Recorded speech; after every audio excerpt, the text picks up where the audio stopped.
On our 11 o'clock a.m. agenda, we have extended hours establishment renewal application with change in hours and agent for Marathon number 5 at 2173 North 35th Street. We had a resident, President Hines talked to a resident. A resident made a formal complaint for revocation. That was withdrawn shortly before the hearing. So rather than do another revocation, attempted revocation, President Hines, the reason you're hearing this now is he pushed for just the renewal hearing, pushed that up a little bit. So there were 2 homicides on this location, at this location within at least one within the last year. On 8/12/2009, officers responded to a shooting at the Marathon gas station at 2173 North 35th Street. Investigation revealed at approximately 1:30 a.m. the shooting victim and his cousin left Questions nightclub located at 3041 West North Avenue and went to the gas station. The victim parked his vehicle at a pump and went inside the gas station. He came out a few minutes later and began to pump gas into the vehicle. At this time, there were several vehicles and people loitering outside the gas station. After the victim finished pumping the gas, he entered the vehicle and they began to leave. At this time, 2 to 3 gunshots rang out from an unknown location. The victim suffered a gunshot wound to the head that resulted in his death. Sure. Thank you. Good afternoon. Deshae Agee, 2160 North 35th Street. Yes, DESHEA. AGEE. I am here today to ask and plead that you do not support the extended hours license renewal for the gas station at 35th and Garfield. I am a father, a City of Milwaukee resident, and a property owner who lives across the street from this location. Since moving into this home in 2004, I've witnessed fights, assaults, prostitution, drug selling, among other activities at this gas station, both before and after midnight. In August of last year, I was awakened by gunshots, shattered glass, and screams from my neighbor as my son and I were asleep. I went outside to find a close friend of mine sitting in the car next to his cousin, Lavelle Felton, who had been shot in the head. I watched as the paramedics tried to revive him. Seeing this at this gas station is a memory I'm sure I'll never forget. Then, not even 2 months later, I was awakened by more gunshots and went outside to find another young man, Mr. Evans, had been shot and murdered. Both of these acts took place after midnight. I have reviewed police reports pertaining to activities at this location and also the city's Compass system and the Curie and Download applications to determine if these incidents are isolated or if anyone could have seen this coming. Between February 2005 and February 2008, 190 incidents were reported within 300 feet of this gas station. I'm going to object to that. These are not part of this record. We're going back 5 years. They've all been considered by this committee at one time or the other, I imagine. Mr. Agee, what really should be relegated in your testimony is items within the last license year. There's an annual renewal, and the legal basis for double jeopardy is to not go back and utilize items that have already been brought forward and that there's already an opportunity to receive questions about and have the committee decide on. So if you can relegate that to testimony in the last license year, that would be appreciated here. So I will agree with the mode of the objection that's being raised and ask you to relegate your comments to that regard. Okay. I understand I cannot include over 400 signatures that were signed just last year after the murder of Lavelle Felton, who agreed that closing this location at midnight is a step toward creating peace in our neighborhood that has seen more than this year of senseless violence. And I hope that my presence here today is speaking toward that. With that, I can say that the extended hours of this location has greatly affected my personal enjoyment of my neighborhood. In investigating both of these incidences, police officers went door to door, and this is just within the last year, knocking on residents' doors at 1:30, 2 o'clock in the morning. Actually, I see one of the officers here now who is there. Ambulances and fire engines respond to these calls, and this disrupts my ability to rest and raise my son in a peaceful neighborhood.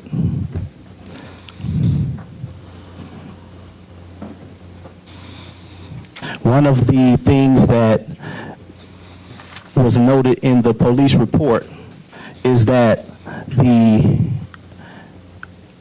staff person at the gas station did not call the police because he didn't think they would come.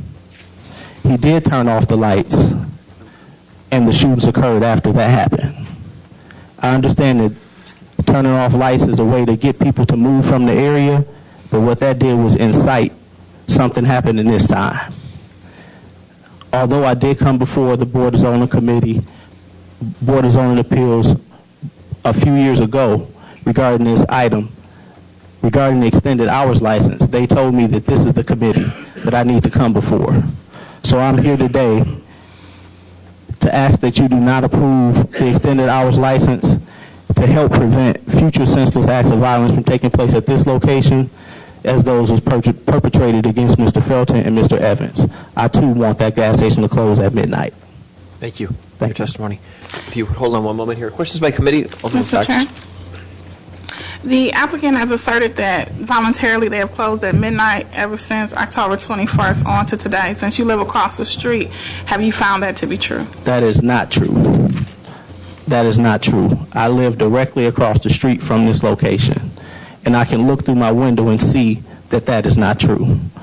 When they say they've closed voluntarily, if that means turning off lights and people can still come there at 2 o'clock in the morning and do business, there's a difference between voluntarily closing indefinitely, as in the letter that I received from the attorney. I was the applicant that put in the revocation, and I also withdrew it because I received a letter that told me that they would close at midnight voluntarily. So I withdrew my application to see if that was the case.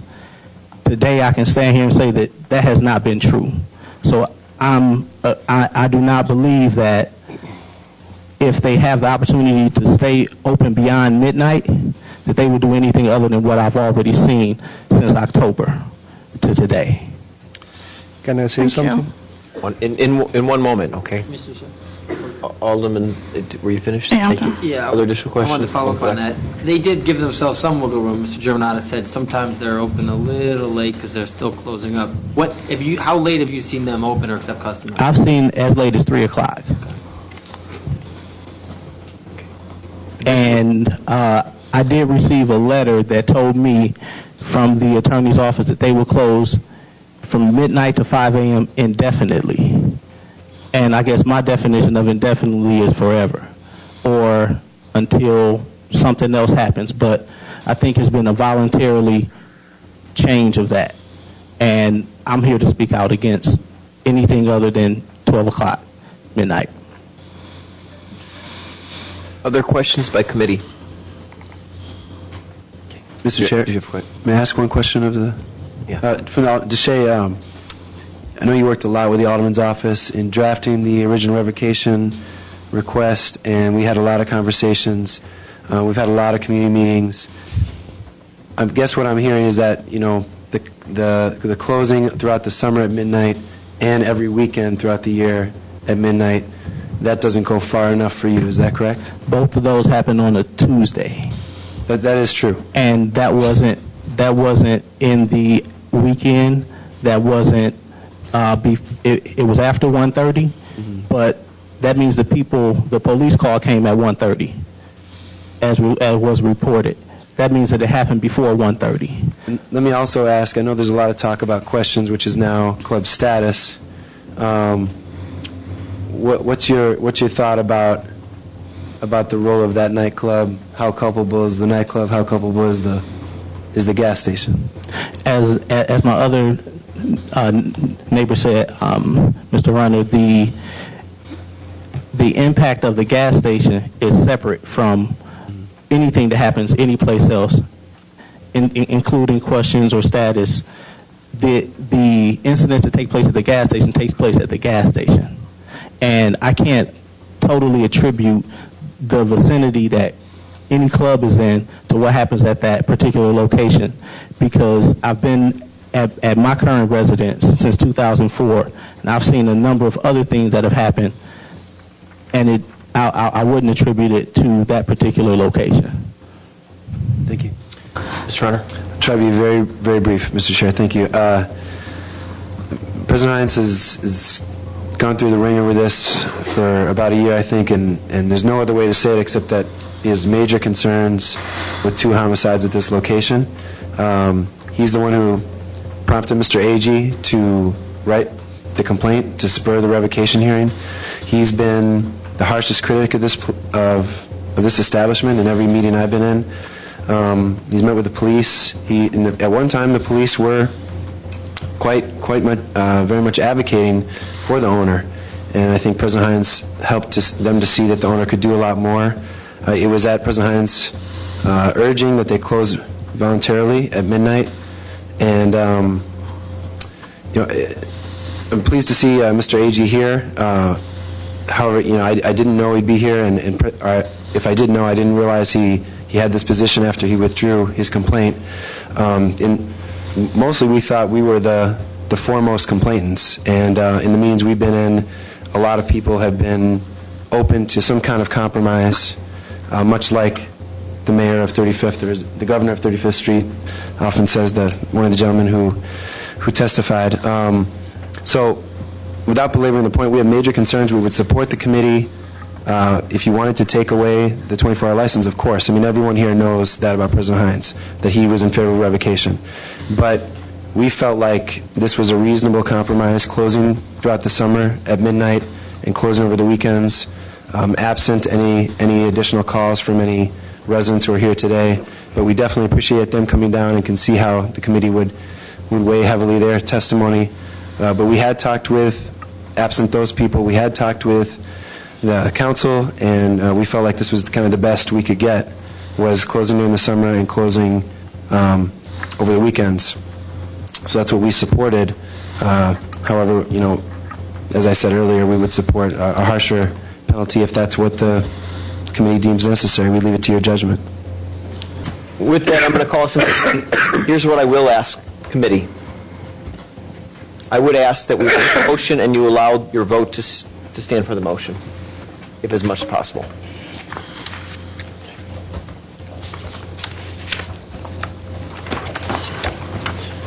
With that, we're in committee. I'll pass them.